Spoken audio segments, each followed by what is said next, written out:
Alors, salut à tous, j'espère que vous allez bien. Donc, je reviens encore vers vous pour vous parler des choses de cette réalité du visible. Alors, comme je le dis constamment dans mes vidéos, que mon monde dit qu'il n'y a rien de nouveau. Ce qui a été, c'est ce qui est, c'est ce qui sera. Et est encore le physique est le reflet du non visible. Et Loba, par son verbe, parle tantôt d'une manière, tantôt d'une autre, l'on ne prend pas garde. Alors, si tu ne prenais pas garde autrefois, dès à présent, commence à prendre garde par rapport à ce que tu peux voir, par rapport à ce que tu peux entendre, et analyse bien la situation et partage-le avec tes enfants. Alors, comme je le dis, comme je l'avais dit dans l'une de mes dernières vidéos, que je suis comme une dame Jeanne de vin de palme, alors qui a été secouée et qui est prêt à se rependre. Alors, aujourd'hui, nous allons parler en fait de ce qui se cache véritablement, le secret caché en fait sur la symbolique du lavement des pieds.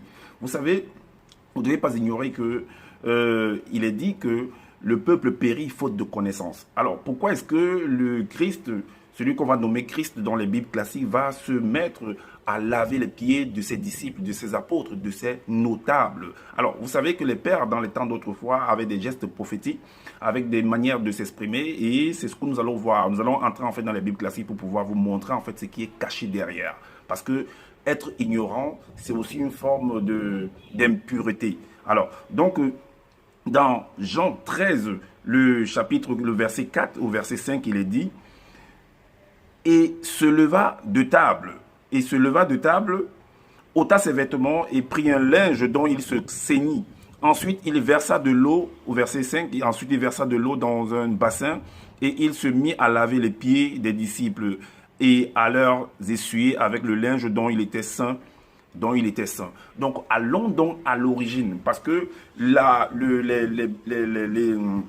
va dire que le Nouveau Testament est l'ombre, en fait, est le reflet de l'invisible. Allons donc à l'origine pour comprendre qu'est-ce qui cela signifie. Parce que les apôtres, le Christ, en fait, à ce moment où on s'apprêtait à le trahir également. Donc, il fallait en fait amener les apôtres à une certaine transcendance pour pouvoir pour que plus tard, eux également puissent perpétrer ce phénomène. Donc, on va aller dans le livre de la Genèse, on va, à partir du chapitre 41, on va lire en fait, c'est l'histoire de Joseph. L'histoire de Joseph parce que le pharaon avait fait un rêve où il ne pouvait pas décrire ce rêve-là, en fait. Et c'était une tribulation. Donc, dans son rêve, il a reçu, en fait, une tribulation. Il y avait une période de famine qui devait traverser le peuple. Mais écoutez bien, comme j'ai dit au départ, que les patriarches ne parlaient pas des énigmes. Même quand tu rêves, c'est toujours des énigmes, des paraboles. Donc, il faut arriver à pouvoir les décoder. Donc, Joseph devait trouver, on va lui confier en fait la charge de pouvoir trouver des stratégies pour pouvoir sortir de cette famine-là. Donc, et pour trouver des stratégies pour sortir de la famine, normalement, il faut éduquer des personnes, il faut créer des écoles, il faut mettre des stratégies en place pour pouvoir amener de l'entrepreneuriat en gros. Mais ce que je vais lire, en fait, va vous sembler un peu comme si c'est pas toujours ça, mais en profondeur, c'est ça. Ok, le chapitre 41, allons au verset 34. Le verset 33. Il est dit, maintenant que Pharaon choisisse un homme intelligent et sage et qu'il le mette à la tête du pays de l'Égypte.